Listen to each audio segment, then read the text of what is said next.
What's good, y'all? It's your boy Ross back again with another video. So we're gonna check out revealing WWE secrets for 20 minutes, man. This should be a very good video by none other than Tap Out Corner. So if you haven't already, go subscribe to him. Check out his wrestling content. He makes some pretty cool, informative wrestling videos, man. Wrestling is all about the art of making you believe what you've seen is actually happening. Now, back in the old days before social media, the Attitude Era, you can go back as far as since the beginning of wrestling itself. Before social media, people believed what they saw, what was happening, was actually real. And of course, as years went by and people started to figure out what was going on, it kind of changed a lot of people's perspective.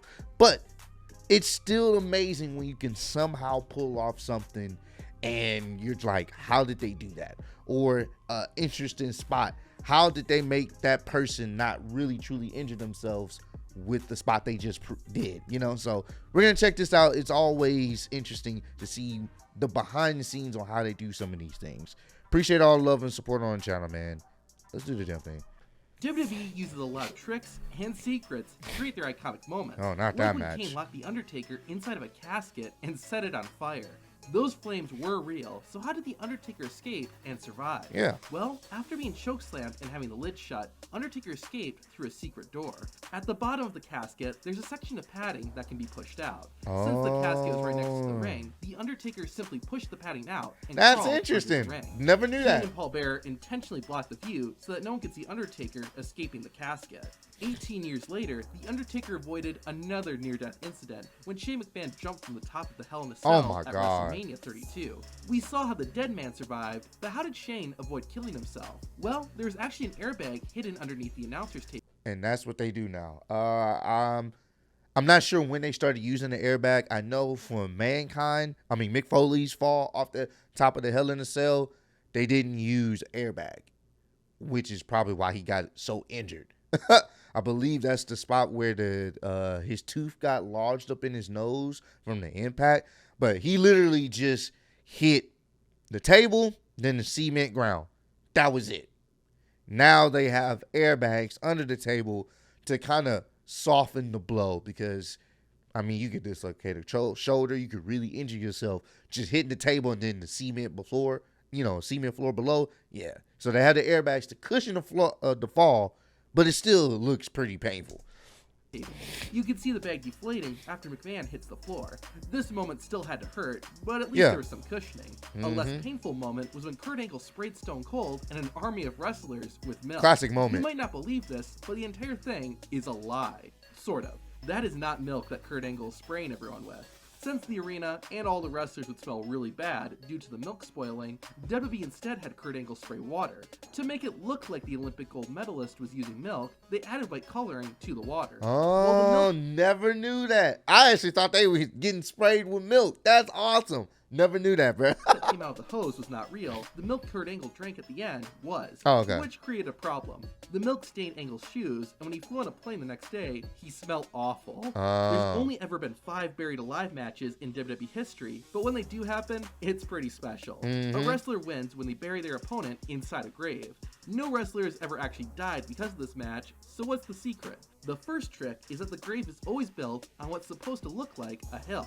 This is what allows the grave to be very deep. Speaking of which, while the sides of the grave look like dirt, they're actually just fabric. When the wrestler falls into the grave, he'll pull back the fabric and go inside a small hidden room built into the side of the grave. The wrestler's opponent will usually do something dramatic to give the wrestler who's getting buried enough time to get into the hidden room before the dirt fills the grave. The room is just big enough for the wrestler to stand up and move around in. This is how The Undertaker was able to have his hand rise from the ground after the first buried alive match in 1996. Seeing that when you're a kid legit brought fear to me and many kids like me. Like, just seeing that, like, yo, he's really a dead man. You can't kill him. Oh, my God. That's how WWE does a buried alive match. But what about when Paul Bearer was buried alive under this one? I've always wanted to know how they did this one. Concrete. You might be surprised, but that was mostly real concrete. However, there was some oatmeal mixed in to give it texture. How WWE pulled off the stunt was, before the show started and before fans were at the arena, WWE filmed Paul Bearer sitting in the tank as they filmed it. Then, during the broadcast, WWE would play these pre-recorded clips to make it look like Paul Bearer was there live and the tank was getting filled. Now, during the actual show, there was someone in the tank, but that was a professional stunt person who was pretending to be Paul Bearer. In order to make it believable, the camera crew had to avoid showing a clear shot of the tank, since fans would have been able to tell that Paul Bearer wasn't actually in there. Yeah. Okay, this one may not be an iconic moment, that's how they but do it was it. memorable. Did it. On Raw, Triple H attacked Stone Cold Steve Austin backstage. It was actually a pretty stupid move, as Stone Cold not only got the upper hand, but he locked Triple H in a room with a rattlesnake. That was a real rattlesnake that Triple H was next to, but he wasn't in any danger, keeping both the game and the rattlesnake safe. One of the most shocking and infamous moments. Not this one. I'm not even gonna lie to you. I remember watching this live. I was at my grandmother's house. Rest in peace, Grandma. I remember watching this live. And Vince got in the car and it exploded. The limo and exploded. And I was just sitting there like, what? I was so confused. I'm like, huh? And then they actually went with reporting that he died. And I want to say the next week they had a funeral for him. I was just like, come on now, bro. We really doing this? There's no way they filming a man exploding on live television. I'm like, oh my God. And then I think he came back a few weeks later. It was stupid because people were starting to really be concerned. Like, people were believing it. Their stock prices started to crash because they thought he was dead. Like, bro, what the? In WWE history is when Vince McMahon's limo blew up with him inside of it. As you might guess, WWE pulled the stunt off by pre-recording the explosion. Yeah, of course. But do you know exactly when the moment goes from live to pre-recorded footage? It happens right after the camera changes from behind Vince McMahon to a wide angle of him entering the limo. WWE did a pretty good job, but you can see in the live shot that there are 2 trailers behind the fence and only one when the limo explodes. Also, the fence changes a bit between the 2 angles, and there's also a tree that wasn't there before.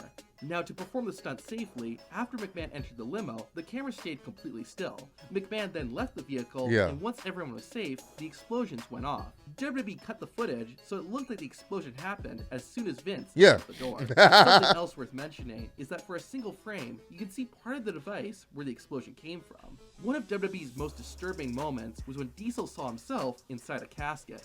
Whoever is inside looks exactly like Diesel, so how did WWE make it look so real? That is actually the real Diesel or Kevin Nash inside the casket. Raw did not air live at this time, so before or after the show, WWE filmed shots of Diesel actually in the casket and edited them in. The shots were tight enough so that you couldn't tell that they were filmed at a different time. Now, we also see shots with both Diesel and his body in the casket. For that, WWE had a dummy that they dressed up to look like Diesel, and since the camera was far enough away, fans couldn't tell. The Undertaker is cool for a lot of reasons. That's how they do it with the live and the that what you see for the fans that are in attendance and what you see at home. They kind of do pre-recorded segments, combine them together for people at home. Like, oh, what the hell? And for the fans, they can't really get a good, clear indication of what's going on, but they have the idea of what's happening. Reasons. One of them is because of all the supernatural stuff he can do. The lightning, how the fire. Tricks are performed have been mainly kept a secret, but thanks to some fans, the truth was revealed. For example, the Undertaker suddenly appearing in the ring after the lights go out has been exposed. Several fan cameras have captured the Undertaker rolling in and from under the ring when the arena goes black. Other videos have not only shown the Undertaker getting into the ring, but production staff helping him by handing the dead man his hat. Of course, this isn't earth-shattering news, but it does make Undertaker suddenly appearing in the ring look a little less scary when you see how it's done. I've always figured that was what it was, you know, even growing, like, as a kid, I was like, oh, how's he doing that? But as you get older, it's like, oh, he probably just slid from under the ring. When wrestlers bleed in WWE, it's usually real blood. Although, that's not always true. Back in 2016, Triple H attacked Roman Reigns on Raw. The beating was so brutal that it busted open Roman Reigns' head. However, as it should thanks to footage filmed by a fan, we can see how it actually happened. After Triple H slammed Rowan's head into the announcer's table, and while the cameras were off him, Byron Saxton handed the big dog a blood capsule. Then when the game came back, Reigns had blood on his head, appearing as if he had been cut open. It's no surprise that one of the ways WWE makes things seem real is with clever camera tricks. Of course. Sometimes, WWE will cut to a different angle at the last second to make a move seem more impactful. However, thanks to one fan sitting in the front row, everyone was able to see one of their camera tricks firsthand. On Raw, Seth Rollins grabbed a chair and began hitting Drew McIntyre with it. Cell phone video from a fan in attendance caught the cameraman squatting down and up. Of course, this was to shake the camera, so that every time the chair connected with Drew's back, it seemed more brutal.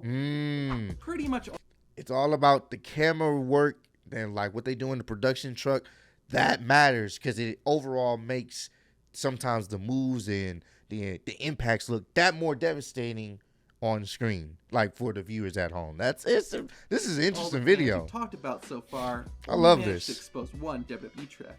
This next fan, though, uncovered a ton of WWE secrets in just a few snapshots. In 2014, that's how Randy Orton hit that infamous RKO. WWE show discovered a script for Raw that had been left unattended and decided to take some pictures and share them online. The images show the outline for an entire episode of Monday Night Raw and include information like who is the producer for a particular match, how long each match needs to be, the exact lines wrestlers are supposed to say, "It is futile to resist," and more.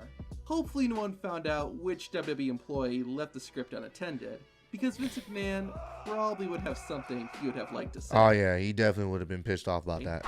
I am no pervert. Wait, that's not right. Yep, there we go. That's the right clip. That's more like it. With how many matches and segments are on a WWE show, the ring has to be adjusted throughout the event. The ring crew usually needs to be pretty quick too, since the majority of WWE shows are on live TV. The actual changing of the ring apron and canvas is usually something WWE doesn't show, but thanks to fan cameras, it's possible to see how they do it. While this isn't really a secret, sometimes the ring crew cut things pretty tight.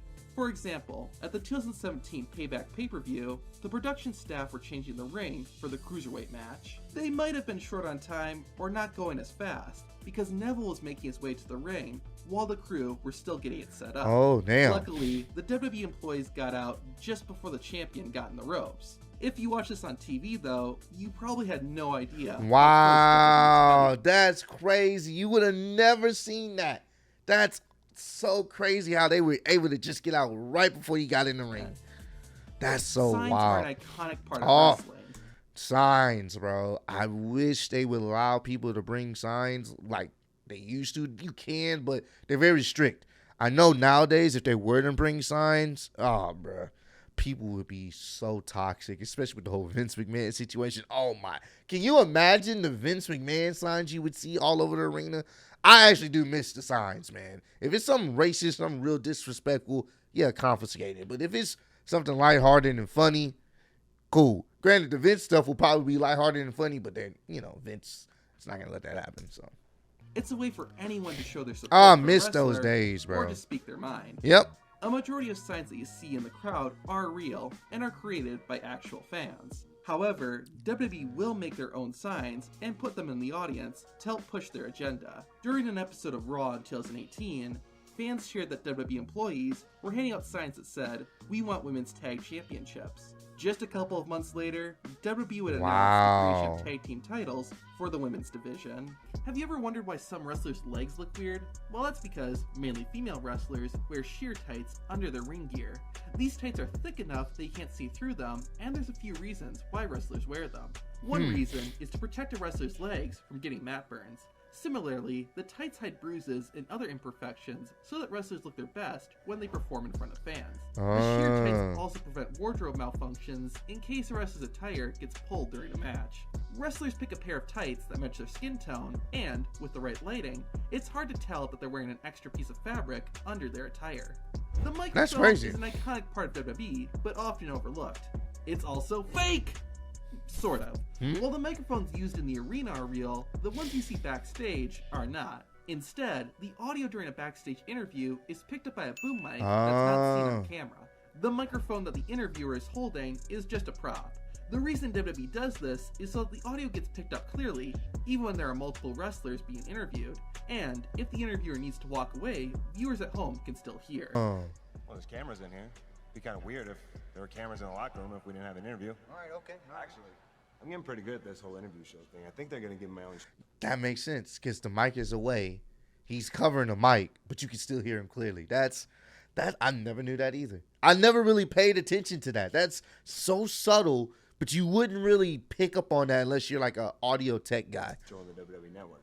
One way to look like a cocky son of a gun is to chew gum as you walk to the ring. While it looks cool, there's actually practical reasons why wrestlers do this. One is that chewing gum keeps saliva flowing in your mouth.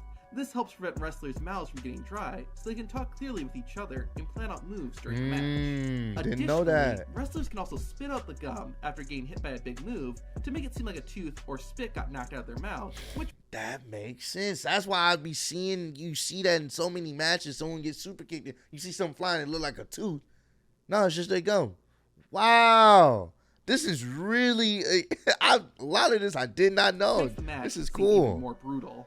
Another thing wrestlers like to do before walking out is wetting their hair. Yeah, I always wanted to know wrestlers why. Look cool. There are other reasons why WWE stars do this. Since wet hair is heavier than dry hair, it'll move and get whipped around when wrestlers get hit. This makes the moves look more impactful, which makes the match more enjoyable for fans. Another reason wrestlers wet their hair is to literally stay cool.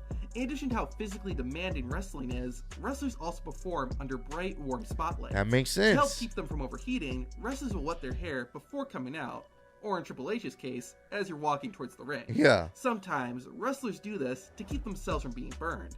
Goldberg would pour water on his head before going out, so the pyro he walked through didn't stain as much. Jeff Hardy also made sure he was wet before getting blasted in the face by pyro in 2009. Jeez, I remember that too. You'll never look at Randy Orton's power slam the same way again. Watch these two clips and see if you notice anything different. Orton trying to reclaim the United States Championship Sunday. Of course, in the first clip, Randy Orton successfully performed the power slam and was unsuccessful in the second. But take a look at Orton's hands. When he hits the power slam, he claps his hands right before performing the move. Notice how in the second clip, there is no clap. This isn't an isolated incident. Take a look at these clips. If Randy Orton is going to give his opponent a power slam, he'll clap his hands. If he isn't, then no clap. This tells his opponent whether they need to take the move or not. This isn't the only hand signal that wrestlers use. Wow, never realized that. Their opponent needs to know if they'll take the move or counter it. Now, I have seen that. Like the patting of the back before they hit the DDT. I never understood what that was for, but now it makes sense. Wrestler executing the DDT tells their opponent what to do with a slap on the back. Like the power slam, a slap on the back tells the wrestler to take the DDT. Yeah. If there is no slap, then the opponent needs to counter. An example of this happened during Alexa Bliss and Charlotte Flair's match at Extreme Rules 2021. The first time Bliss went to perform a DDT, there was no slap and Flair countered. However, the second time Alexa went to perform the move, she slapped Charlotte's back and the DDT was successful. WWE wrestlers use many other hand signals during matches. When Chris Jericho and Triple H were having a match, the game sneakily communicated he wanted to give Jericho the boot by tapping his quad as Y2J was running toward him. On an episode of Raw in 2014, Dean Ambrose and John Cena were wrestling in the main event. Raw was about to go off the air, so Dean Ambrose made a signal to Cena to speed things up, since they only had 6 minutes left. Damn. At WrestleMania 20- And I know, like, I believe the referee, they're able to let them know how much time they have left and stuff like that throughout the match. Right before Shawn Michaels hit Vince McMahon with an elbow drop from a ladder, classic the moment. referee squeezed McMahon's leg to tell the boss to brace for impact. Wow. Years later, at WrestleMania 29, CM Punk was accompanied by Paul Heyman for his match against The Undertaker. During the fight, the dead man grabbed Heyman by the throat. Punk then attacked Taker with a clothesline to break it up. Since Undertaker had his back turned and couldn't see CM Punk, Paul Heyman squeezed Taker's shoulder, so he knew to turn around and take the clothesline. Wow. A common spot in tag team matches is where the legal wrestler is crawling on the mat and is trying to reach their partner to tag out. However, the legal wrestler usually can't see where their opponents are and won't know when precisely to tag out. To help them out, the wrestler on the ring apron will make a signal with their hand. If their palm is facing down, it tells the legal wrestler not to tag in.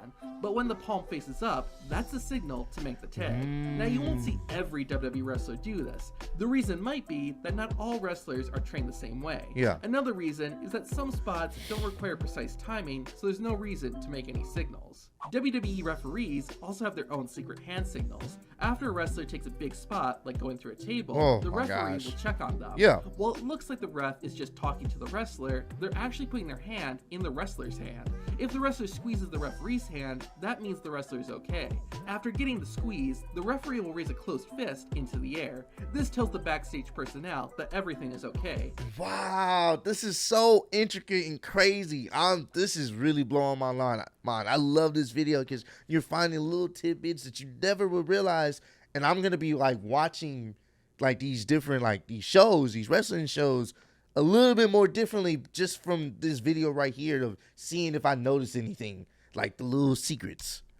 If the wrestler doesn't squeeze the referee's hand, the ref will make an X sign with both of their arms. Now, we all know about the infamous X sign, like, uh-oh, he may not be good. If the injury is pretty obvious, the referee will just make the X sign without checking in with the wrestler. At the first Hell in a Cell pay-per-view, Randy Orton and John Cena faced off for the WWE Championship. The two had a solid match, but about midway into the contest, a WWE secret was accidentally exposed. Randy Orton hit John Cena with his vintage inverted headlock backbreaker, which caused a blade to fall onto the mat. Oh. No, that wasn't from Cena's Gillette sponsorship. This tiny razor is what a wrestler would use if they wanted to bleed during the match. The referee quickly picked up the blade, and the performance continued. Neither wrestler ended up bleeding during the match, but it's unknown if it was because Cena lost his blade. Hell in a Cell just has a habit of exposing secrets, even since the beginning.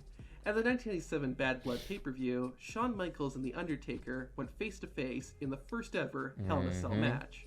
Before the two stars made their entrances, Sergeant Slaughter, who was the on-screen commissioner, checked under the ring to make sure nobody was hiding underneath it. The camera went in for a close shot and accidentally revealed an amplifier.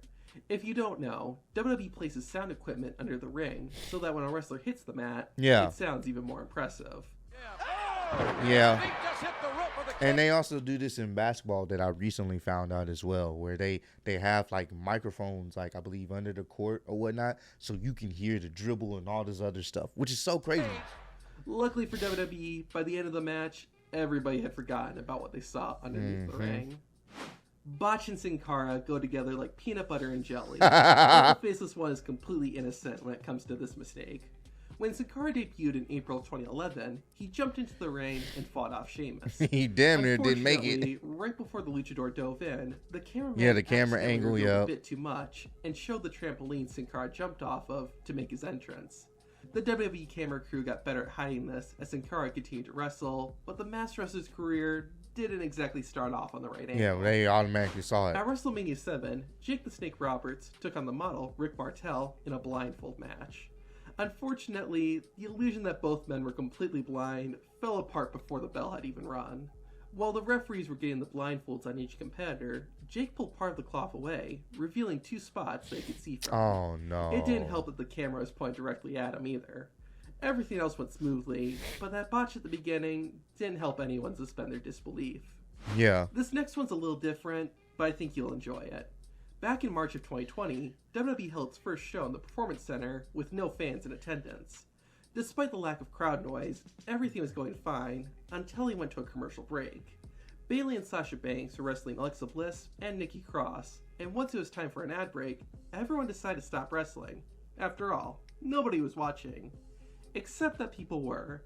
On some of the international feeds, SmackDown returned a bit too early, and all four wrestlers were out of character. Oh no! In the clip, the four women can be seen talking to each other, while the referee gets the ropes and the turnbuckles. It lasts for about a minute, and then they begin getting ready to start the match again. Being that this happened in 2020, it wasn't a huge deal. Yeah. But imagine if something like this happened back in the 70s or 80s. That would have been a pretty big secret that got exposed. Yeah, definitely. The Hell in a Cell match between Seth Rollins and Edge was one of the best of the year. Easily one of the best matches of the year. Best match WWE produced that year. Fantastic. The rivalry had become incredibly heated, and the two went all out in their final match. Tons of weapons were used, including a wrench that Seth used to try and attack Edge's eye.